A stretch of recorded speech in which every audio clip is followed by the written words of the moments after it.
او کچا د مور او د پلار ګستاخی وکړه. اعلی حضرت سے فرمایي په دغه 24 جلد کې 405 نمبر صفحه په حواله د شرح صدور باندې یو صاحب دامن ابن حضرت عوام رحمت الله علیه دې په یو دیرو په پر باندې تیرېدو اعلی حضرت سے په دې زمن کې ذکر کړی چې چا د مور او د پلار بې ادبي وکړه، سپک نظري ورته وکړه، راشه بیا د الله انجام وګوره. اعلی حضرت سے فرمایي حضرت عوام رحمت الله علیه دا د قبر تابعین نه دي، دا اجل ائمه نه دي. دې په یو قبرستان په غاړه باندې تیرېدو چې تیرېدو په منځ کې یو قبر وشلېده په من باندې فخرج منه رجل.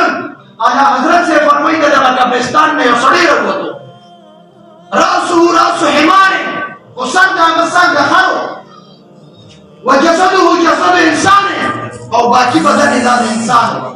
فنحک ثلاث نحکات، دغه کس چې د قبر نه راووتو سر یې د خره په شان و، نور بدن یې د انسان په شان و، د درې چغې د خر په شان والې. حضرت عوام وایي زه حیران پاتې شوم چې دا ماجرا څه ده، دا چل څه دی چې ما د انسان وکتو د قبر نه راووتو سر یې د خر و، باقي وجود یې د انسان و، دا څه ماجرا ده؟ و یو زنانه و هغې راته کیسه وکړه چې دا انسان تا چې کوم وکتو د قبر نه راووتو سر یې د خر دی، باقي بدن یې د انسان دی، د خره په شان درې چغې یې والې.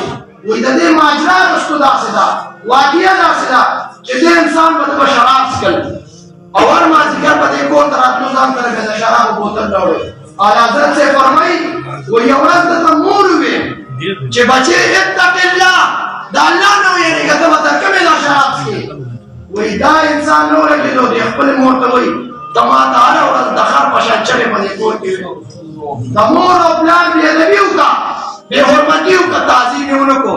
وایي چې کله نه د انسان وفات شوی دی دا د مور او د پلار دا ګستاخ. وایي هر مازدیګر دا انسان د قبر نه راوځي امت په شان چې څنګه مور دی په کوم الفاظو سره هغه بدزباني کړې وه، رب ذوالجلال د عبرت لپاره د انسان ګرځولې او د دې علاقې دا خلک دته ګوري، دې د قبر نه راوځي او د خره په شان درې چغې ووایي او بیا به دې واپس په دې قبر کې ورننوځي.